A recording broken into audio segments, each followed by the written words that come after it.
homicide investigation is underway after a man and a woman were found fatally shot.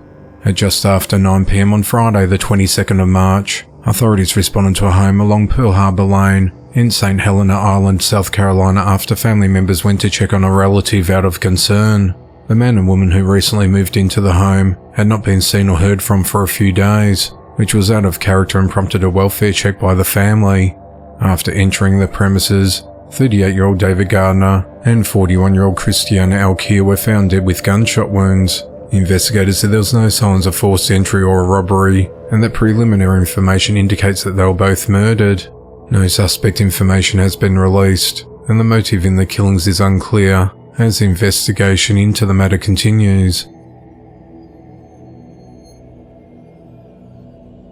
A man will spend the rest of his life behind bars for fatally shooting his long-term friend, turned landlord, who eventually served him an eviction notice after a protracted falling out. On Thursday the 21st of March 2024, 64-year-old Nathan Wesley Ziegler was found guilty of murdering 82-year-old Charles Jacob Young in 2022 and was sentenced to life in prison without the possibility of parole. The shooting occurred at around midday on the 7th of January 2022, when Charles made a 911 call begging dispatch to send him help to his house, located along Johnston Road in Dorchester, South Carolina. Authorities said that Charles was shot and killed by Nathan, who was heard on the call yelling, "I told you I wasn't playing with you." When officers arrived at the residence, they found the victim deceased in the home's kitchen after being shot in the right side of his neck. Charles's brother, who was inside the home, told officers that Nathan was the shooter. He said he'd been in his room when he heard Nathan come inside and speak with Charles in the kitchen area. He said he heard Charles tell Nathan to move something out of his way, and then heard a loud bang. The brother walked into the kitchen and found Charles on the ground not moving. He then saw Nathan walk out the back door with a gun in his hand. Officers exited the premises and found Nathan sitting on a chair in the backyard, as well as a handgun used in the murder tossed inside of a grill. Nathan was arrested and charged with murder and possession of a firearm during a crime.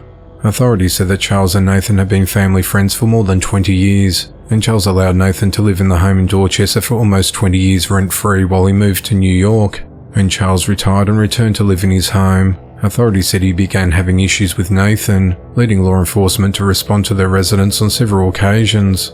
Investigators said that Charles served Nathan with an eviction notice in December of 2021, but Nathan refused to leave the house. During the trial, Nathan admitted to shooting Charles but claimed self-defense. Assistant Solicitor Shannon Elliott told the jurors, "This was not self-defense, this was a senseless murder." Jurors deliberated for almost 4 hours before finding Nathan guilty of murder, and Nathan was quickly sentenced to life in prison. A 30-year-old babysitter is behind bars for fatally beating a toddler girl. The incident occurred at around 11:30 a.m. on Sunday the 17th of March, after Aisha Marie Harris offered to watch her friend's 3-year-old daughter, Harmony Henderson, at a residence in Detroit, Michigan. Aisha is accused of leaving Harmony in a bedroom for 3 hours while she smoked marijuana, and became enraged when she found the toddler had thrown up on herself. Aisha admitted to police that she poured scalding water over Harmony and slammed her head against the side of the bathtub. Aisha told Harmony's mother, Paris England, that Harmony fell down the stairs and was fine, but Paris found her daughter unresponsive in bed. She rushed her daughter to a local hospital, where she was pronounced dead. An autopsy later confirmed that Harmony died from blunt force trauma.